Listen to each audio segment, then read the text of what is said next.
بسم اللہ الرحمن الرحیم۔ السلام علیکم ویورز، آپ کو لیٹسٹ نیوز دیتا چلوں۔ ایک افسوسناک خبر ہے کہ سابق وزیر اعظم نواز شریف کی اہلیہ بیگم کلثوم نواز لندن کے ہارلے اسٹریٹ کلینک میں انتقال کر گئیں۔ خاندانی ذرائع کا کہنا ہے کہ کلثوم نواز کی میت کو جمعے کے روز پاکستان لایا جائے گا اور ان کی تدفین جاتی امرا رائے میں کی جائے گی۔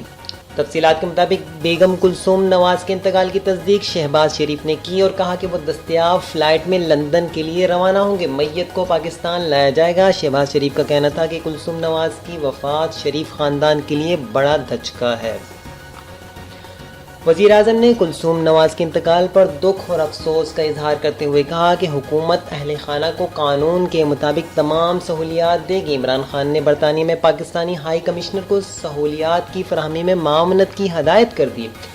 بلاول بھٹو زرداری نے بھی بیگم کلثوم نواز کے انتقال پر گہرے دکھ اور افسوس کا اظہار کرتے ہوئے کہا کہ بیگم کلثوم نواز ایک بہادر خاتون تھیں۔